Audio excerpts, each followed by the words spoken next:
Good morning, everyone. This is Mary Elizabeth with Sacred Love Tarot, and this is your collective general energy reading for today, Monday, February the 5th, 2024. Thank you so very much for turning up and tuning in, and many spiritual blessings to you all. This is a collective reading for all sun, moon, and rising signs. So let's get into it. We thank you, angels, archangels, ancestors, ascended masters, and pure white light. We thank you so very much for being present here and allowing everyone who watches to find the guidance they seek. I greatly appreciate you all. Thank you so very much for turning up and tuning in, for liking, subscribing, commenting, hitting the notification button, sharing. So I kind of feel that this is going to be a busy week because these cards were just, especially the Three of Cups, it's just everywhere. Yeah. You got it. Okay, so what this feels like to me is that you may be having a really hard time just focusing, meditating, finding something, anything to be excited and happy about, finding anything to celebrate. Spirit is trying to guide you into this time of focus, of meditation, of recognizing and realizing that there are some things that are completely out of your control, and that the more you focus on trying to figure that out, or trying to mold it into something that can be productive to you or conducive to you, the more you're going to find yourself falling less and less out of control. The more you try to control, the more you find yourself falling less and less in control. I hope that makes sense. So with the Nine of Wands here, there's this desire to step into one's passion and independence and confidence, but no matter how hard you try, it doesn't seem to be catching hold. So Spirit is like, sometimes we just have to release shit. Sometimes we just have to let it go. Sometimes we have to recognize that it isn't worth going through all the chaos and the insecurities and uncertainties and the emotional sting or the physical sting that we feel when things just don't work out the way we picture that in our head, right? The only way I feel that you are going to wake up or snap out of it is by starting to enjoy the little things, starting to celebrate the little things. And those little things, we have to remember, sometimes create bigger and bigger successes, and there are smaller things that can influence you to take a path of more and more success. We have the moon here, which is following your intuition, the owl here, which is tapping into that divine wisdom. And we're making this more and more difficult the more and more we try to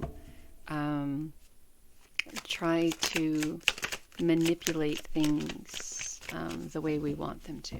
And Spirit recognizes and sees how passionate you are about it, but it doesn't have to be as strenuous as you're creating it, right? It's about finding that middle ground, finding that balance, finding the time to release control, finding the time to meditate and tap into that divine wisdom, finding the time to celebrate and follow that intuition. I mean, there you have it, right?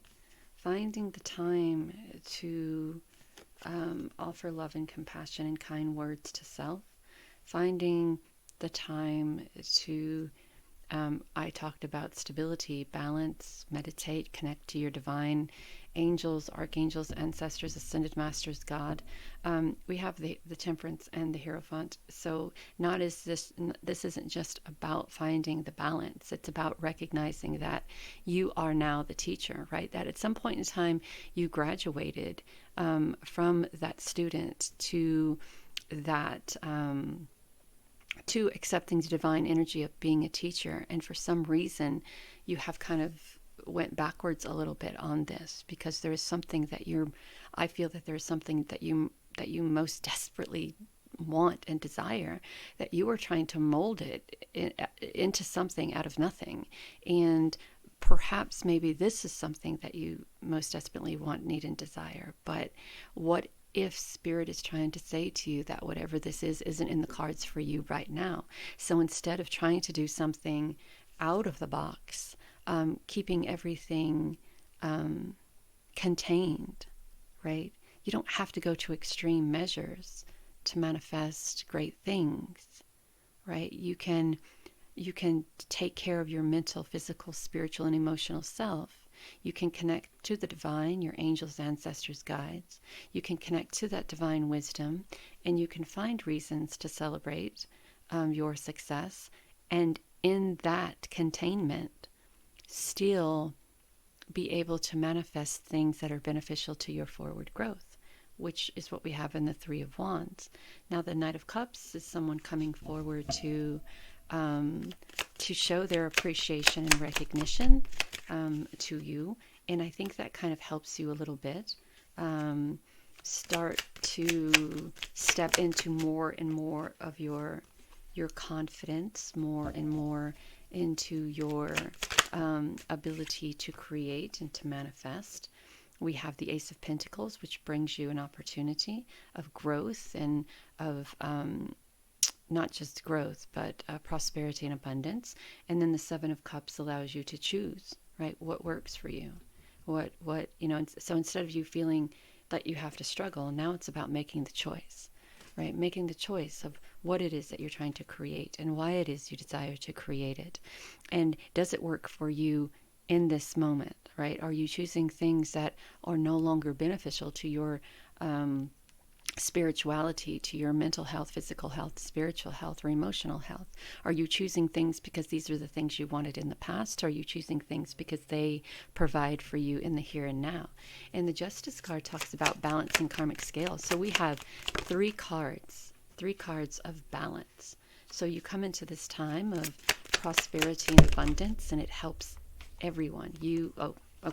So you come into this time of not just prosperity and abundance, but being in this space and place of happiness, of imagination and inspiration. With the Ten of Pentacles, we are in this place of growth and using one's intuition and creativity, bountifulness, abundantness, playfulness, and it benefits you. Loyalty, kindness, gentleness, and it benefits you and your family. And then we have the King of Wands. So now it's time to redirect all of this energy into a direction that better suits you, that better fits you. So this is a pretty much flipping the script here. We're going from feeling as if we have to struggle to finding balance, and then releasing all of these this feeling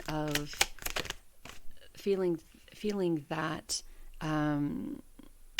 there's all this responsibility piled on your shoulders, right? Release all of that. Release it all. Release it all. You owe no one anything. Sometimes we are put in positions to where we feel that we have to continue to struggle in order to make other people happy. And that's not what Spirit wants for you. That's not what Source wants for you. If you're in a position now to where you feel that you have no other option but to continue to struggle through trying to find that happiness and trying to find that peace and trying to find that stability and balance, it is time for you to release yourself from that responsibility and really start finding who you are, finding that authentic version of you, finding the prosperous and abundant version of you, finding the version of you that is able to imagine and then create. Find that version of you that is prosperous and abundant and balanced. Find that version of you who has graduated from the student to the teacher. Find that version of you who is so in touch with their divine self that they are capable and able of celebrating anything and everything. Find that version of you who is ready to move into that next chapter of your life without feeling that you can't do that, right? So we have the King of Wands, and the King of Wands is moving forward. It's a card of growth. But if you're holding responsibilities and obligations of other people, you may find it very difficult to move past that because you feel responsible for the welfare and the happiness of other people. And the welfare and the happiness that you should be focused on is your own welfare and your own happiness, your own well-being. There isn't anything that says that you have to be responsible for people for people on the outside, their happiness and their well-being, right? If they're not content to be happy, if they're not content to live their life to the fullest, no matter how much responsibility and obligation that you take on, it's never going to happen. So you're wasting your time. You're wasting your time on people who refuse to do things for themselves, which is probably why you're not happy, which is probably why you can't find anything to get excited about, and which is probably why you can't find that peace of mind to step into your divine masculine or feminine or your divine higher self. It's time for you to start finding yourself. When you start finding yourself, you'll start manifesting what it is that you desire. I hope this helps. Talk soon.